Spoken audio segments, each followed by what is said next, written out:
Hai Battle Teens Kelapa Gading, how are you guys? I hope kita semua dalam keadaan yang bersuka cita dan aku harap Tuhan selalu menyertai kita semua. Aku percaya hari ini adalah hari yang baik, hari yang dijadikan Tuhan. Oleh karena itu mari kita bersuka cita, mari kita berikan pujian dan penyembahan yang terbaik buat Tuhan kita. Setiap kita yang siap untuk memuji Tuhan, berikan tepuk tangan dan sukacita yang terbaik buat Tuhan kita. Amin. Let's go. Thank you Jesus for your love.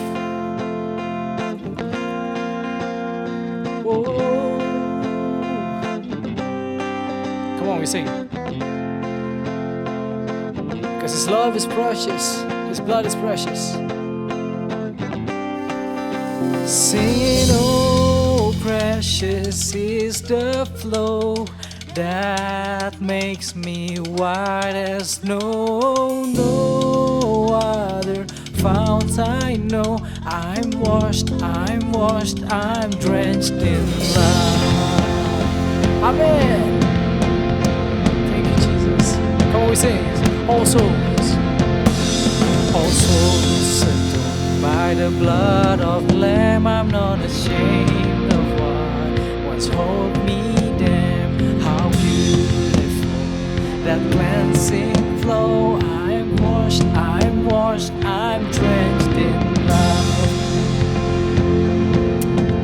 Come on, sing it. Oh, precious is the flow that makes me white as snow. No other fount I know. I'm washed, I'm drenched in love.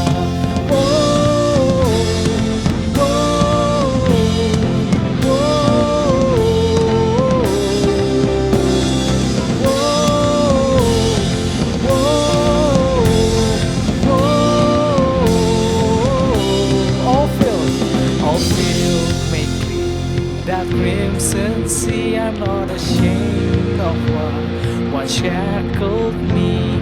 How in that grace divine, I'm free, I am a child of God. Hallelujah!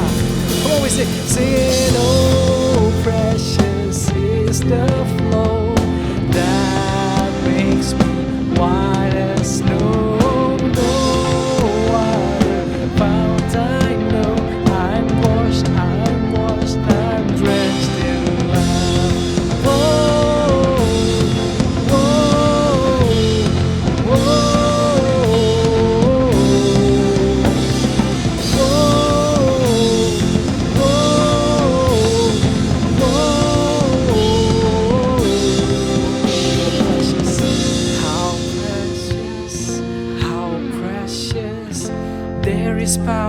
In the blood of Jesus, how priceless, how priceless, how precious. There is power in the blood of Jesus. How priceless, how precious. There is power in the blood of Jesus. How priceless, how precious. There is power in the blood of Jesus. Power, wonder-working power in the blood of the Lamb. There's power, wonder-working power in the blood of the Lamb. Come on, say, there's power, wonder-working power in the blood of the Lamb. There's power, wonder-working power in the blood of the Lamb. I was buried deep with Christ my Lord, and I'm embraced to life forevermore. My name's been carved upon your heart. No, not death, no, not hell could ever keep us apart. Hallelujah! Come on, sing, oh, precious is the flow that makes me white as snow. No other fount I know. I'm washed, I'm drenched in love. Come on, sing it, oh, precious is the flow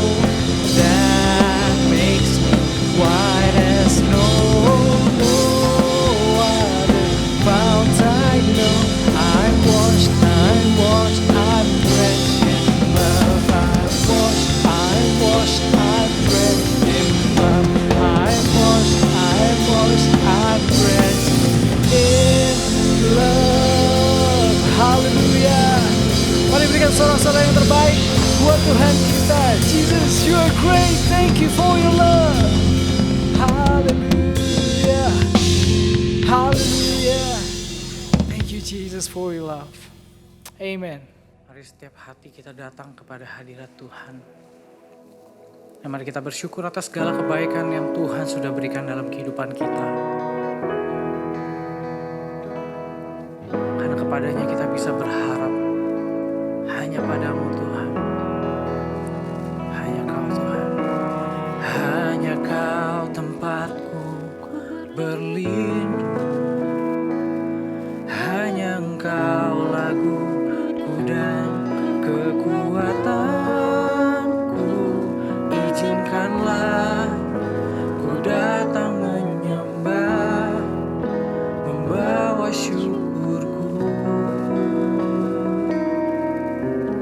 Hanya Kau tempatku berlindung. Hanya Engkau laguku dan kekuatanku. Izinkanlah ku datang menyembah, membawa syukurku.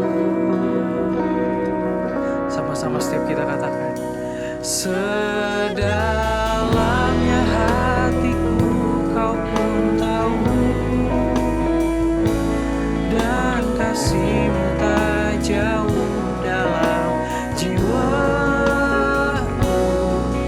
Di dalam kesesakan, di dalam kemenangan, ku tahu Engkau selalu bersamaku.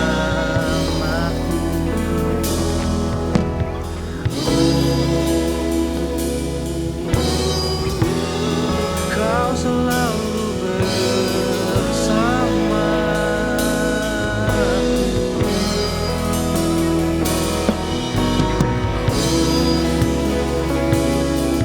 Yesus, Kau tak pernah tinggalkan kami. Sedalamnya hatiku Kau pun tahu, dan kasih-Mu tak jauh dalam jiwaku. Di dalam kesesakan, di dalam kemenangan, ku tahu Engkau selalu bersamaku. Sedalamnya hatiku Kau pun tahu, dan kasih-Mu tak jauh dalam jiwaku. Di dalam kesesakan, di dalam kemenangan, ku tahu Engkau selalu bersamaku. Di dalam kesesakan, di dalam kesesakan, di dalam kemenangan, ku tahu Engkau selalu bersamaku.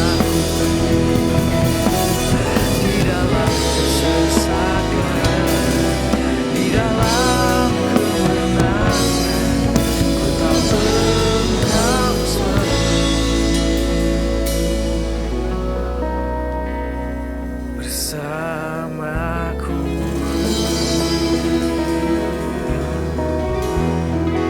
Selalu bersamaku. Thank you Jesus. Thank you. All glory for your name. All glory for your name, Lord Jesus. Thank you for your mercy. Thank you for everything, Jesus. Hari ini kami akan mendengarkan firman Tuhan. Kami siap Tuhan. Kami siap Tuhan. In Jesus Christ we pray. Amen. Sebelum mendengarkan firman Tuhan, mari kita sama-sama bersatu di dalam doa. Bapa dalam surga, terima kasih atas kasih dan karunia-Mu dalam hidup kami. Dan biar Tuhan hari ini Engkau yang berbicara untuk setiap kami, biar Tuhan sendiri yang mengisi hati kami Tuhan, supaya kami mengerti Tuhan mengenai identitas kami, jati diri kami Tuhan, dan apa yang Engkau katakan untuk kami Tuhan. Di dalam nama Tuhan Yesus Kristus kami sudah berdoa, kami sudah mengucap syukur, dan kami siap untuk mendengarkan firman-Mu. Amin. Shalom teman-teman, senang banget bisa ada dan bisa berdiri di sini untuk sharing buat kita semua. Dan tema sharing hari ini adalah Who am I?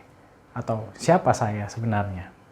Dan tanpa kita sadari, ini menjadi satu pertanyaan yang kita hadapi seumur hidup kita, bahkan dimulai pada saat kita masih muda seperti saat ini.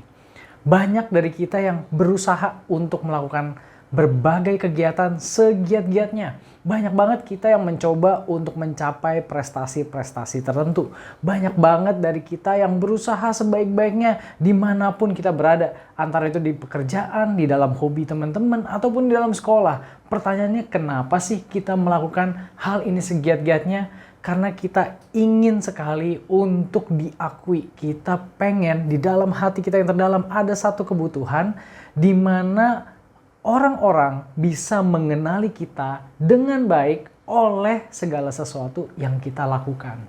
Nah, contoh dari identitas ini seperti apa sih? Anggap aja polisi. Kenapa sih kita bisa mengenali polisi? Yang pertama adalah kita melihat seseorang dengan baju seragam. Baju seragamnya coklat, khas banget seperti kepolisian Indonesia. Banyak juga atribut yang dia pakai, misalnya ada topi, senjata, lencana, dan lain-lain. Yang kedua, yaitu adalah kepribadiannya. Tentu setelah mereka memakai atribut, mereka punya topi, mereka punya seragam, lalu mereka melakukan keamanan, mereka melakukan patroli, mereka berjaga-jaga. Oleh karena itulah, atribut dan juga kepribadian mereka, kita bisa mengenali identitas mereka sebagai polisi. Nah, coba kita bayangkan apabila seseorang yang melakukan patroli, melakukan penjagaan keamanan, namun tidak memakai atribut-atribut tadi. Nggak memakai atribut, lencana, nggak pakai senjata, nggak pakai topi. Pasti kita berpikir bahwa mereka bukanlah polisi. Mungkin adalah seorang penjaga bayaran atau orang yang iseng-iseng aja. Namun juga sama halnya ketika mungkin mereka memakai atribut, tetapi tidak mengenakan kepribadian yang sesuai dengan kepolisian. Padahal mereka pakai seragam loh. Maka kita akan memikirkan bahwa mereka mungkin adalah seorang penipu yang berbaju polisi. Atau orang-orang yang mencoba menyalahgunakan otoritas polisi. Identitas menjadi sangat penting dan harus sesuai apa yang dikenakan dan juga apa yang dilakukan. Kita butuh banget yang namanya identitas. Why? Karena everyone, setiap orang mau dikenali sebagai somebody. No one wants to be nobody. Kita mau ada orang-orang yang mengakui kita sebagaimana mestinya. Kita mau ada orang-orang yang tahu kita ini sebenarnya siapa sih. Kalau kita nggak punya identitas, maka ini akan menjadi pertanyaan buat orang-orang di sekitar kita. Kamu itu siapa? Who are you? Tapi sebenarnya pertanyaan yang paling dalam itu datang dari dalam diri kita sendiri. Yaitu, who am I exactly? Siapakah aku yang sebenarnya? Disinilah peranan identitas menjadi penting. Identitas tanpa sadar adalah kebutuhan setiap kita yang sangat penting. Oleh karena itu, banyak para pakar psikologi dan juga sosiolog mengamat-ngamati apa sih yang orang-orang lakukan supaya mereka menemukan identitasnya. Dan ada dua cara yang sampai saat ini masih dilakukan. Yang pertama disebut sebagai outward looking. Dan yang kedua disebut sebagai inward looking. Kita akan membahas ini satu persatu. Yang pertama adalah outward looking. Outward looking berarti kamu mempercayai apa yang orang lain, dunia sosial, masyarakat, saudara, atau orang-orang sekitarmu katakan mengenai kamu sebagai identitas dirimu. Contoh saja misalnya ketika kamu pergi ke sekolah dan kamu mendapatkan nilai yang bagus. Dan gurumu bilang, kamu adalah anak yang pintar, kamu adalah anak yang berprestasi, kamu adalah orang-orang calon orang berhasil. Ketika kamu melakukan sesuatu dengan sangat baik, kamu masak sangat pinter, maka orang-orang bilang, wah kamu ini pasti seorang koki. Maka kamu menerima itu sebagai identitas kamu. Dan outward looking terbukti menjadi hal yang baik juga. Mengapa? Karena jelas-jelas orang-orang lainlah yang menentukan, orang-orang lainlah yang melihat kita. Jadi penilaian kita pasti diakui oleh banyak orang. Namun juga ada sisi negatif daripada outward looking ini, yaitu adalah ketika mungkin apa yang mereka lihat adalah hal yang buruk di dalam kehidupan kita. Contohnya ketika nilai kita nggak bagus-bagus banget, maka orang akan bilang, kayaknya kamu nggak berbakat, kayaknya kamu biasa aja, kayaknya kamu nggak pinter dan nggak cocok di area ini. Akhirnya kita juga menerima hal-hal tersebut di dalam kehidupan kita. Bahkan terkadang hal-hal yang lebih kejam daripada itu. Misalnya, kamu nggak berguna, atau kayaknya kamu sampah deh. Dan kita juga menganggap itu sebagai satu kebenaran dan itulah identitas kita. Namun apakah pandangan outward looking ini bisa diterima sepenuhnya dengan benar? Jawabannya adalah tidak sepenuhnya benar. Kenapa? Pertama, karena mereka yang menilai kamu belum tentu adalah orang-orang yang sempurna. Ketika orang-orang mengatakan bahwa kamu adalah orang yang biasa-biasa saja atau tidak berbakat dalam belajar, belum tentu mereka adalah pelajar yang sempurna. Sehingga apa yang mereka katakan belum tentu sepenuhnya itu benar.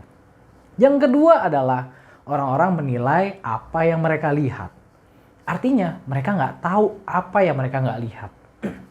Padahal banyak sekali effort-effort dan usaha atau bahkan pencapaian yang bagus yang mungkin kamu udah lakukan. Masalahnya mereka nggak lihat. Jadinya itu nggak menjadi label yang baik di dalam kehidupan kita. Outward looking tidak bisa dipegang sepenuhnya dan tidak dapat dipercayai sepenuhnya menjadi identitas kamu. Kenapa? Karena manusia yang menilai kita tidak sempurna dan mereka tidak bisa melihat segala sesuatunya di dalam kita. Oleh karena itu ada metode kedua, yaitu adalah inward looking atau melihat ke dalam. Dan metode ini sangat-sangat populer di kalangan anak-anak muda, kalangan milenial pada saat ini. Terutama kepada orang-orang di zaman modern ini. Inward looking berarti kamu mempercayai apa yang kamu yakini itu ada di dalam diri kamu. Misalnya kamu yakin bahwa kamu ini adalah orang yang rajin, maka itulah identitasmu, kamu adalah orang yang rajin. Ketika kamu yakin bahwa kamu adalah orang yang pantang menyerah ada di dalam DNA saya, maka kamu meyakini itu sebagai identitas kamu. Saya adalah orang-orang yang pantang menyerah. Kalau bahasa kerennya, you think who you are, I am who I want to be. Kamu adalah sebagaimana kamu mempercayai dirimu. Positifnya adalah ketika seseorang punya pandangan ke dalam, ini bisa menjadi hal yang baik karena ini bisa menepis pandangan orang-orang yang salah. Ketika orang-orang melihat kita dengan nilai yang jelek, orang-orang melihat kita dengan hal-hal yang buruk, bahkan kadang judgmental. Inward looking bisa membuktikan bahwa kita melihat diri kita sendiri secara positif dan lebih baik, sehingga kita bisa menepis hal-hal yang buruk. Namun pertanyaannya, apakah inward looking bisa diterima dengan benar sepenuhnya sebagai identitas kita? Apakah yang kita percayai dan yakini di dalam diri kita itu memang benar identitas kita? Ada sebuah contoh, seorang pria yang adalah seorang prajurit di zaman pertengahan. Anggap saja ini di tahun 1500-an, di zaman abad pertengahan. Orang-orang, pria-pria prajurit pada waktu itu dilatih menjadi prajurit yang berani dan prajurit yang garang, agar mereka mampu dengan efektif dan berani berperang untuk negeri dan bangsanya. Lalu karena dia adalah seorang pria berlatar belakang prajurit yang berani dan garang, maka dalam menghadapi kehidupannya sehari-hari dia menemukan satu masalah. Lalu dia mulai berpikir di dalam kepalanya seperti ini. Apakah saya harus menyelesaikan masalah ini dengan kekerasan? Lalu dia berpikir, sepertinya tidak apa-apa melakukan ini dengan kekerasan. Yang penting masalahnya selesai. Bagi dia, kekerasan adalah hal yang wajar karena dia dilatih menjadi pribadi yang berani dan garang. Lalu dia memecahkan masalah dengan berbagai kekerasan, violence. Namun muncul lagi masalah, ada satu pemikiran yang ada di dalam dirinya. Ketika dia lagi berjalan-jalan, lalu dia menemukan rekan prajuritnya, seorang yang sesama jenis, itu menarik perhatian dia. Lalu mulailah timbul pikiran dan perasaan di dalam dirinya. Apakah saya harus menyukai sesama jenis saya? Namun, karena dia dilatih menjadi prajurit yang berani dan garang, dia memilih untuk, saya tidak bisa menyukai sesama jenis saya. Akhirnya dia memfilter pikiran itu, dan dia hanya menerima kekerasan sebagai identitasnya. Artinya yang dia percayai, prajurit ini mempercayai bahwa dirinya adalah seorang yang keras karena keras itu baik. Tetapi menyukai sesama jenis bukanlah identitasnya karena dia merasa prajurit tidak seperti itu. Itu adalah untuk prajurit di abad pertengahan. Lalu kita bandingkan dengan para pekerja profesional di masa kini. Ketika mereka dihadapi satu permasalahan, muncullah ada satu perasaan untuk menyelesaikan sesuatu dengan kekerasan atau violence. Namun, ketika dia ingin melakukan violence, dia mulai berpikir, saya adalah masyarakat yang beradab. Saya adalah masyarakat yang mengerti tata krama. Masa saya harus menyelesaikan segala sesuatunya dengan kekerasan? Pasti ada jalan lain. Bahkan menurut profesional ini dia harus pergi ke psikolog karena dia punya anger management yang buruk. Pekerja profesional ini merasa bahwa kekerasan ini bukan identitas dia. Karena dia adalah seorang pria yang beradab dan dia adalah seorang yang harus mengembangkan jati diri yang profesional. Tetapi ketika dia berjalan dan dia melihat rekan sesama jenisnya yang mungkin menarik, timbullah masalah dan pemikiran dan perasaan baru di dalam hidupnya. Apakah saya harus menyukai sesama jenis saya? Dan menurut dia, ini adalah hal yang baik. Ini adalah kebebasan berekspresi. Ini adalah satu hal yang wajar. Mengapa tidak? Setiap orang di dalam dirinya pasti punya preferensinya masing-masing. Dan akhirnya pria profesional ini memilih untuk menyukai sesama jenis dan menganggap hal itu baik, tetapi menganggap kekerasan itu tidak baik dan itu adalah sesuatu hal yang tidak wajar. Ketika kita lihat dari dua cerita ini, mereka berdua adalah orang-orang yang menentukan identitasnya dari inward looking.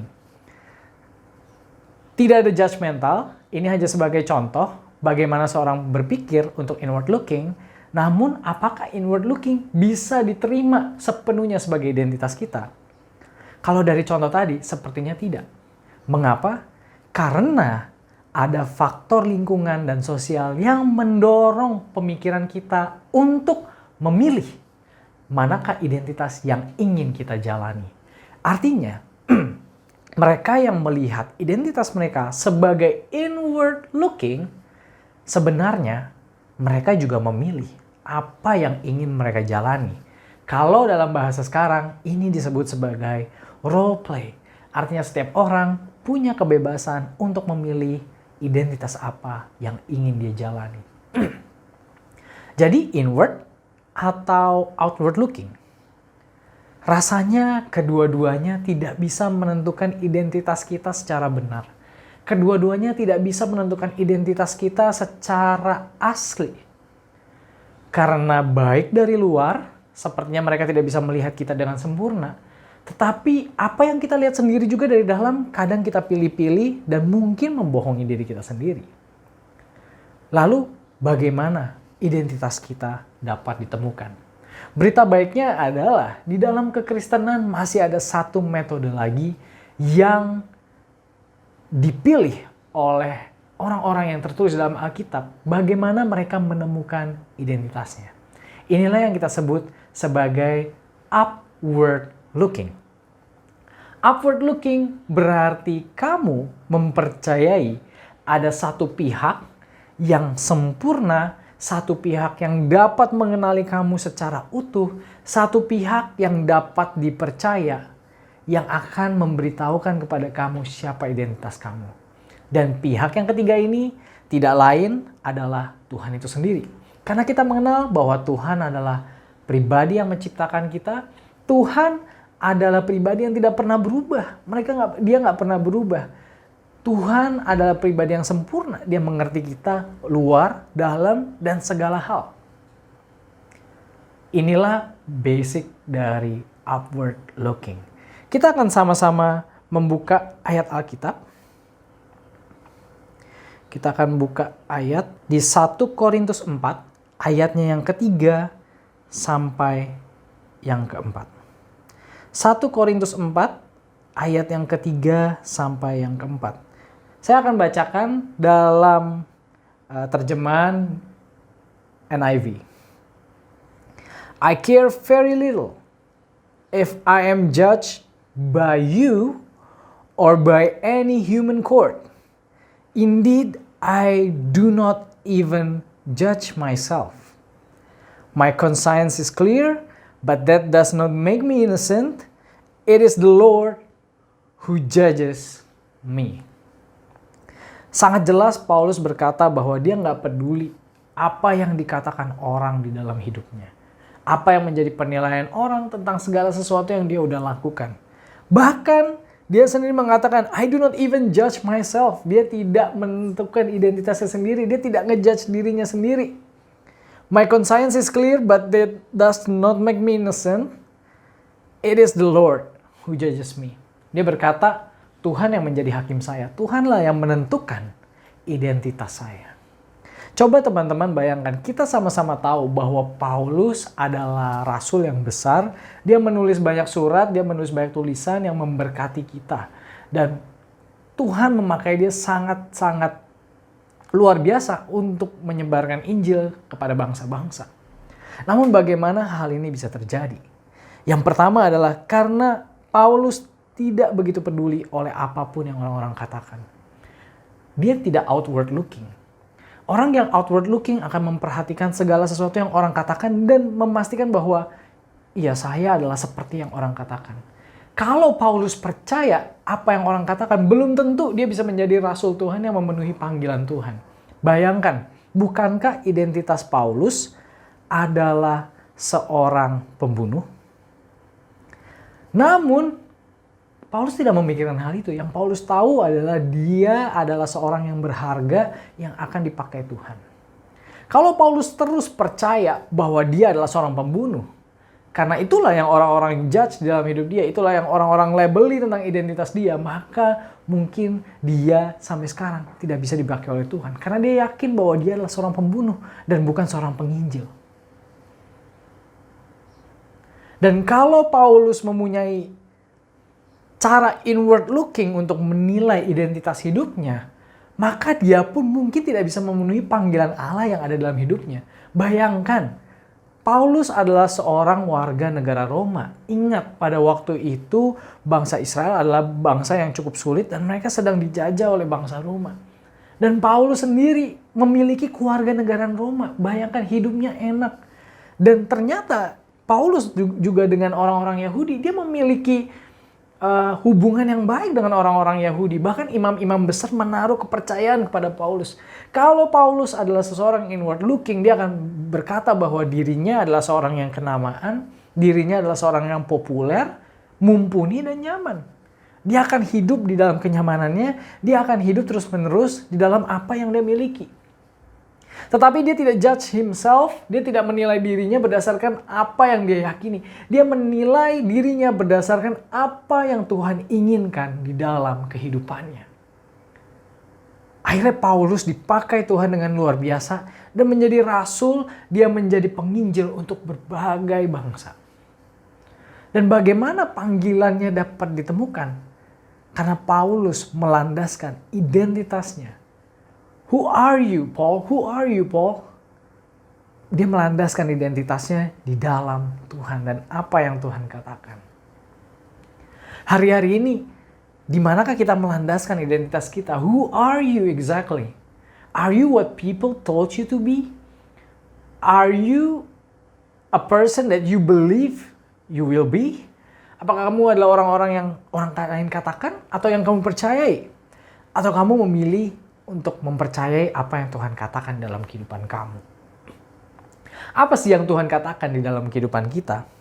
Kita bisa sama-sama kembali dalam firman Tuhan. Di dalam Kejadian 1 ayat 26 sampai yang ke-27 dikatakan bahwa kita adalah manusia yang diberikan otoritas untuk menguasai bumi, untuk menguasai ciptaan Tuhan.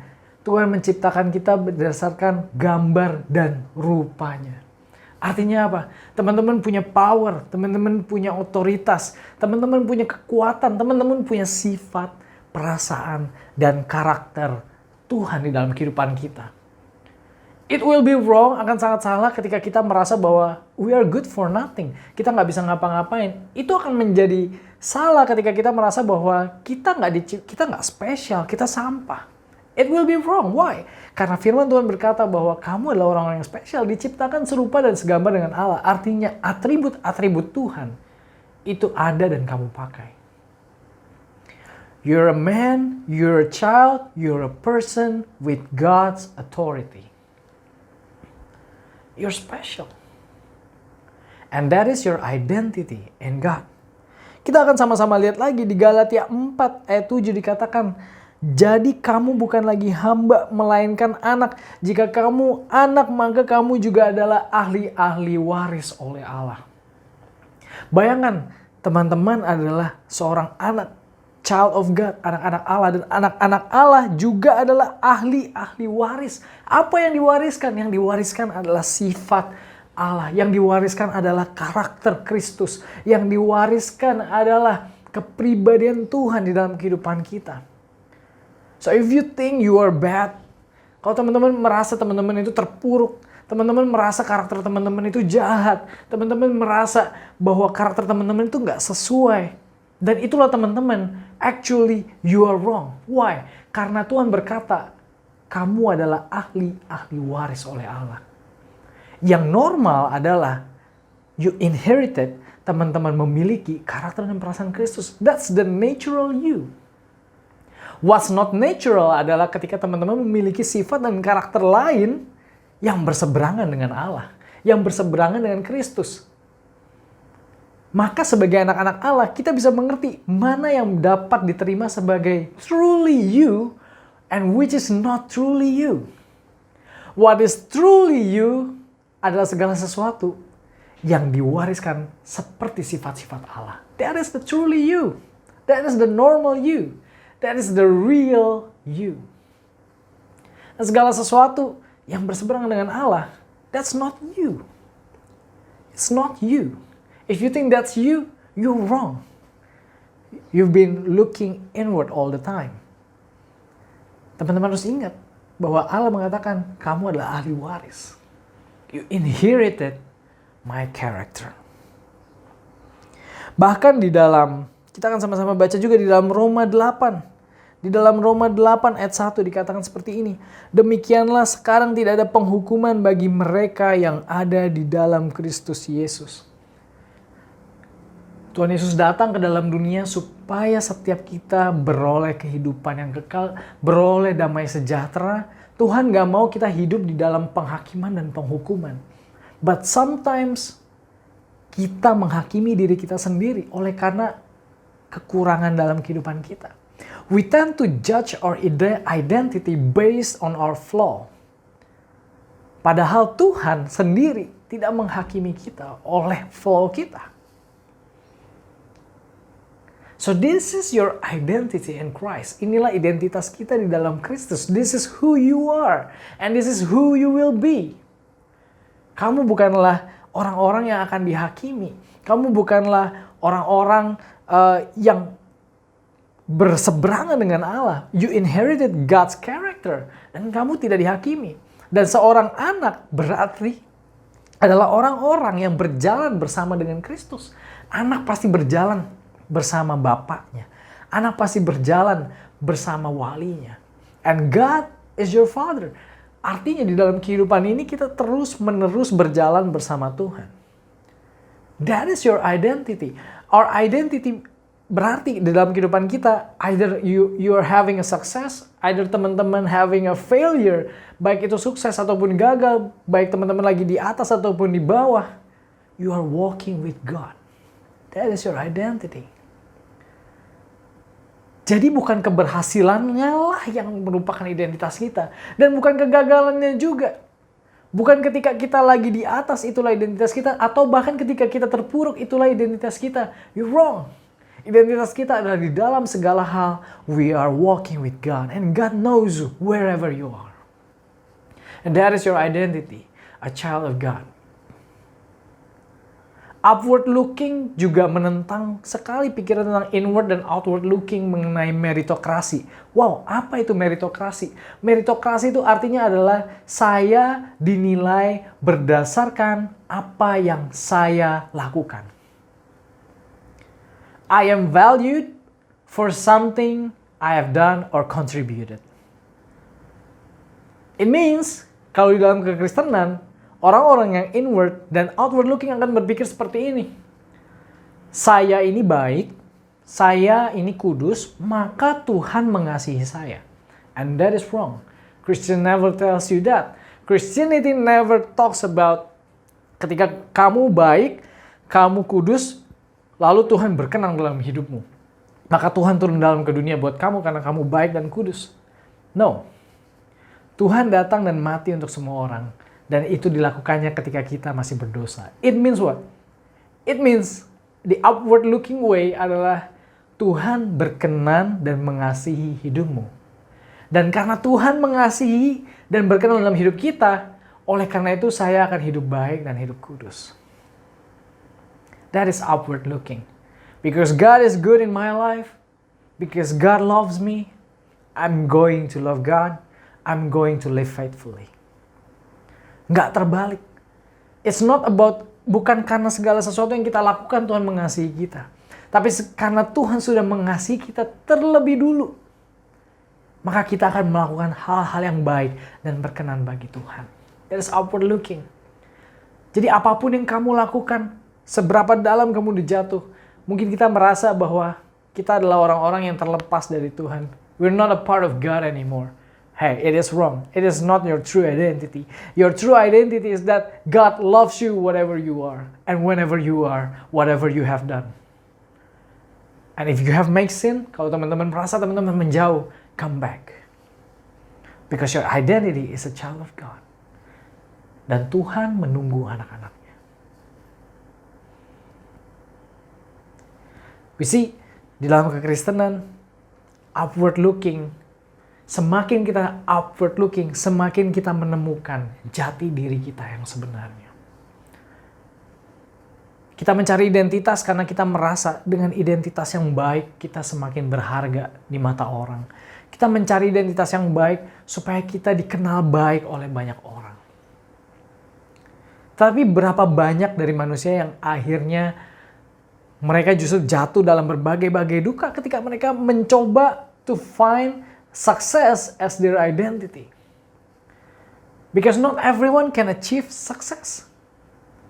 Ketika kita mencoba untuk memeasure keberhasilan dunia sebagai identitas kita, kita akan menjadi capek, kita akan menjadi kecewa. Why? Karena ukuran manusia adalah ukuran-ukuran angka yang standarnya beda-beda dan yang nggak akan pernah selesai. People will measure your identity with values. Mereka akan menilai identitas kamu berdasarkan apa yang kamu miliki. How good is your score at school? Berapa bagus nilaimu di sekolah? Seberapa sukses usahamu? Seberapa banyak prestasi yang kamu sudah capai dalam kehidupan kamu? How many can do that? So, ketika orang fail, maka dia jadi fail. Ketika orang sukses, dia jadi sukses. Tapi ada orang yang lebih sukses lagi. Di hadapan orang yang lebih sukses lagi, ya dia bukan apa-apa. So when you measure your identity with success and values, you will never actually achieve that success. Gak pernah akan tercapai yang namanya sukses itu. Tetapi di dalam Tuhan, your measure, teman-teman, identitas teman-teman diukur dari apa? Iman, diukur dari kasih, diukur dari karakter. Dan hal-hal ini nggak bisa dihitung berdasarkan value. Padahal jelas-jelas ukuran-ukuran inilah yang mengubah dan menjadi dampak buat banyak orang. Ukuran-ukuran inilah yang menentukan seberapa bersukacitanya orang-orang hidup di dalam dunia. Ukuran-ukuran inilah yang menentukan how joyful you live in this world with God. But the world doesn't take that into account. Why? Because it cannot be measured by their own logic. Logic mereka nggak bisa mengukur itu. They cannot value that. Only God can value that. Dan ketika kita mencoba memakai takaran-takaran dunia, takaran-takaran orang-orang, takaran-takaran masyarakat, ekspektasi orang, yang itu ditempel menjadi identitas kamu, you live not as a person you want to be. Kamu akan menjadi seorang performer untuk kehidupan orang lain. You're a performer for somebody's expectation. You're a performer for not your life, not the God who creates you and wants you to live and enjoy, but you perform for somebody and for something yang belum tentu menghargai kehidupan kamu. When you lay your identity on what the society values only, you will be stressed, you will feel rejected, because it seems that you will never reach it. Tetapi ketika kamu menaruh identitas kamu di dalam Tuhan, you believe on upward looking, you believe on what God says about you, kamu akan merasakan yang namanya damai sejahtera, kamu akan merasakan sukacita. Why? Because it's the true you. God knows you better. Kamu akan mendapatkan satu identitas yang membuat kamu nggak semakin hancur, tapi semakin bangkit. Kamu akan mendapatkan satu identitas yang membuat kamu termotivasi untuk berjalan. Kamu akan mendapatkan satu identitas yang justru menyembuhkan hatimu.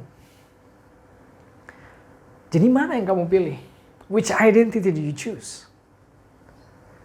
You can choose inward, you can choose outward looking. Tapi aku mau kasih tahu teman-teman bahwa upward looking is the true thing. That is the true identity about you. Kita akan sama-sama membaca satu firman Tuhan yang diambil dari Matius 10 ayatnya yang ke-39. Saya akan bacakan dalam NIV version-nya. Matius 10 ayat yang ke-39. Whoever finds their life will lose it. And whoever loses their life for my sake, for God's sake, will find it. Apa yang dimaksud dengan life di sini tidak hanya berarti nyawa. Tetapi apa yang dimaksud life di sini juga berarti adalah kehidupan. Whoever find their life will lose it. And whoever loses their life for my sake will find it. Banyak orang mencoba mencari kehidupannya di luar Tuhan. Banyak orang mencoba untuk mencari identitas dan jati dirinya di luar Tuhan. What will happen? They will lose it actually. Mereka nggak akan ketemu. Why? Because it is fake. It is wrong. It is biased. Apa yang orang-orang katakan belum tentu benar. Apa yang kamu lihat sendiri dalam kehidupanmu belum tentu benar. Ketika kamu mencari-carinya malah kamu kehilangannya. Si Matthew 10 verse 39 udah bilang kayak gitu. Whoever finds their life will lose it. Tetapi and whoever loses their life, mungkin kamu malah kehilangan, sepertinya kamu kehilangan semangat untuk mencari identitas kamu, tetapi kamu mendekat sama Tuhan. And whoever loses their life for my sake. Mungkin orang-orang gak mengakui nilai-nilai itu. Mungkin orang-orang gak memandang kamu dengan baik. Mungkin kamu cuma dipandang sebelah mata. But when you find your identity in God, you will actually find it. This is the truth. Ketika kamu mencari identitas kamu dalam Tuhan, you will find it. When you find your life in Jesus Christ, you will find it. That's the truth. Many people will lose it. Many people will get stressed. But when you find yourself in God, it will be different. Because you find the truth. Dan kebenaran inilah, hal-hal yang benar inilah yang membebaskan seseorang. Itu membebaskan pola pikir kita dari hal yang salah. Membebaskan kita dari paradigma-paradigma yang salah. Membebaskan kita dari kata-kata orang yang gak tepat di dalam kehidupan kita. Membebaskan kita dari pikiran-pikiran kita yang salah mengenai kehidupan kita sendiri. Karena Tuhan memberitahukan kepada kamu, what is your real identity? So, who am I? Who are you? Find it in Jesus Christ. Lihat kembali di dalam firman Tuhan dan cari apa yang Tuhan katakan dalam hidup kamu. Ketika orang-orang berkata bahwa kamu bukanlah orang yang baik, look again on the Bible. who you meant to be. Ketika orang-orang berkata bahwa kamu akan gagal, hey, look again at the Bible, who you will be. Look again on the Bible. Dan aku encourage kepada teman-teman semua setelah dari sharing ini, bahwa teman-teman semakin mendekat kepada Tuhan untuk mencari apa sih identitas dan jati diri teman-teman. But one thing for sure adalah, teman-teman adalah the child of the God Most High. Teman-teman adalah anak dari Allah. Allah segala Allah dan Tuhan segala Tuhan. So you gotta be strong. You gotta be humble. Teman-teman punya masa depan yang indah. Karena Tuhan yang merancangkannya di dalam kehidupan kita. Dan teman-teman, you are maybe stronger than what you think. Why? Because God's strength is inside you.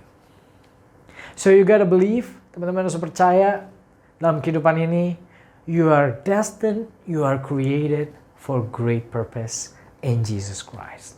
Amen. Kita akan sama-sama tutup firman Tuhan hari ini di dalam doa. Bapa dalam surga, terima kasih atas kasih karunia-Mu di dalam kehidupan kami. Kami percaya, Tuhan, identitas kami hanya dapat kami temukan yang sejati di dalam Kristus Yesus. Bapak, biar setiap hari ini kami, Tuhan, yang mungkin mengalami, Tuhan, banyak orang yang melabeli kami dengan hal-hal yang tidak baik, Tuhan. Mungkin juga mereka melabeli kami, Tuhan, dengan hal-hal yang tidak tepat, Tuhan. Bapak, biar kami kembali melihat kepada Bible, kami melihat kembali kepada firman Tuhan, apa yang Kau katakan di dalam kehidupan kami. Dan kami juga, Tuhan, berdoa untuk setiap kami yang mungkin sedang memandang sendiri ke dalam kehidupan kami. Dan kami mulai menjudge diri kami berdasarkan kekurangan kami. Kami berkata bahwa kami nggak mampu, kami nggak bisa, inilah kami nggak bisa berubah, Tuhan. Hari ini ubahkan pola pikir kami, Tuhan. Bukan apa yang kami katakan tentang diri kami, itulah yang benar. Tapi apa yang Tuhan katakan dalam hidup kami, itulah yang benar, Tuhan.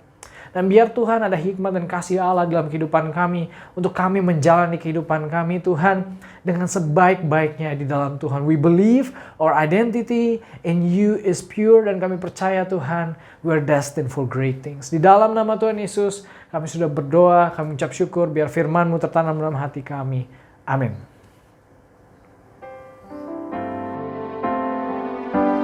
Ku yakin saat Kau berfirman, ku menang saat Kau bertindak. Hidupku hanya ditentukan oleh perkataan-Mu. Amin. Ku aman karena Kau menjaga. Kuat karena Kau menopang. Hidupku hanya ditentukan oleh kuasa-Mu. Amin. Bagi Tuhan tak ada yang mustahil. Bagi Tuhan tak ada yang tak mungkin. Mujizatnya disediakan bagiku. Ku diangkat dan dipulihkannya. Saudara sekalian, saat ini kita akan menerima perjamuan kudus. Alkitab berkata, sebab apa yang telah kuteruskan kepadamu telah aku terima dari Tuhan, yaitu bahwa Tuhan Yesus pada malam waktu Ia diserahkan mengambil roti, dan sesudah itu Ia mengucap syukur atasnya. Ia memecah-mecahkannya dan berkata, inilah tubuhku yang diserahkan bagi kamu, perbuatlah ini menjadi peringatan akan aku. Mari kita siapkan roti di tangan kanan kita. Apakah saudara percaya roti yang diberkati ini ada persekutuan dengan tubuh Tuhan Yesus yang telah dipecah-pecahkan karena dosa-dosa kita? Amin. Mari kita makan dalam nama Tuhan Yesus Kristus.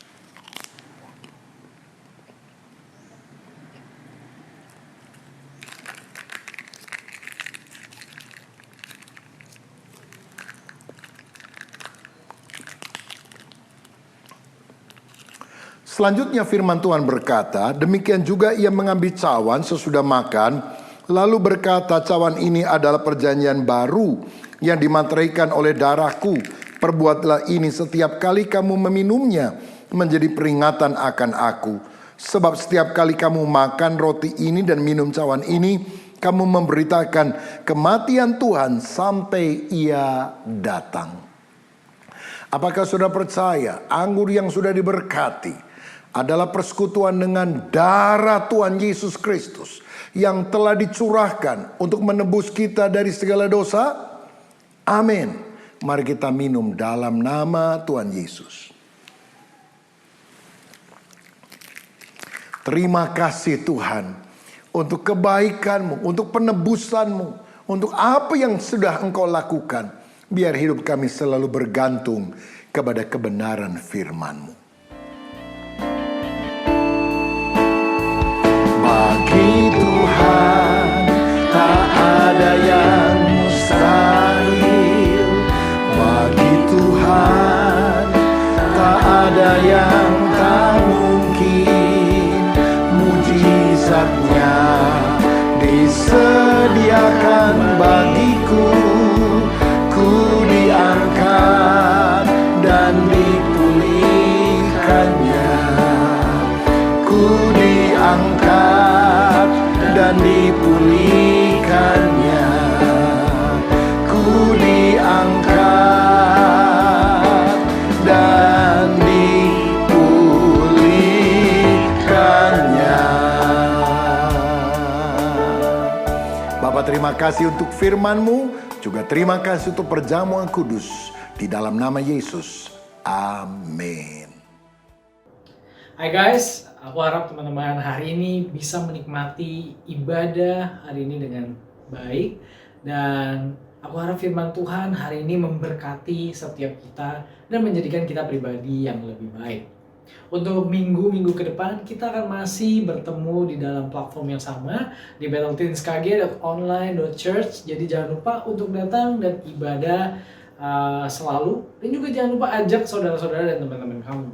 Untuk minggu depan kita akan membahas mengenai reason to live. Dan aku percaya apa yang kita akan dengarkan minggu depan itu akan mengubah perspektif, mengubah pola pikir kita, dan mengubah kehidupan kita.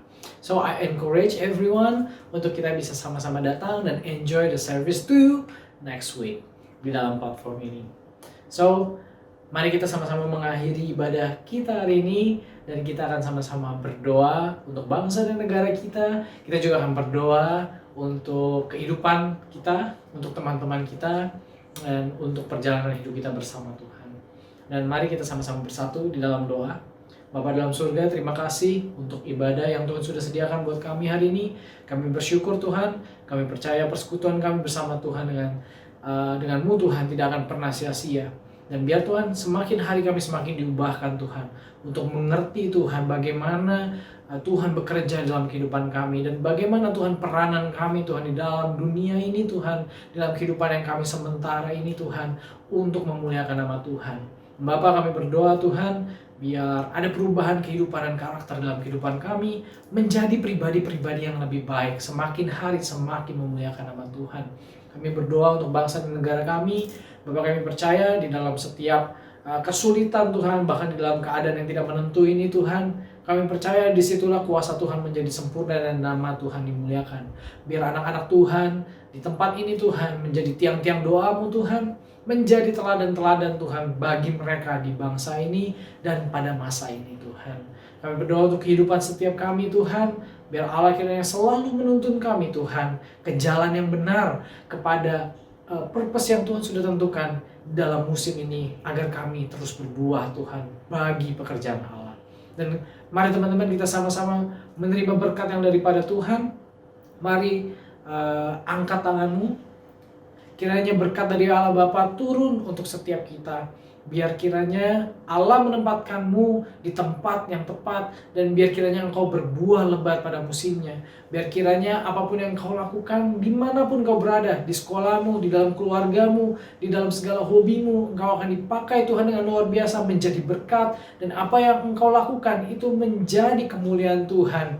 Dan biar engkau terus menjadi saksi Tuhan dimanapun engkau berada. Biar kasih daripada Allah Bapa, persekutuan dengan anaknya yang tunggal Yesus Kristus, dan juga Roh Kudus beserta dengan kita semua mulai hari ini kekal sampai sepanjang masa. Di dalam nama Tuhan Yesus Kristus, setiap kita yang percaya dengan iman, sama-sama kita katakan amin. Amin. God bless you all. See you next week on the same platform. Bye-bye.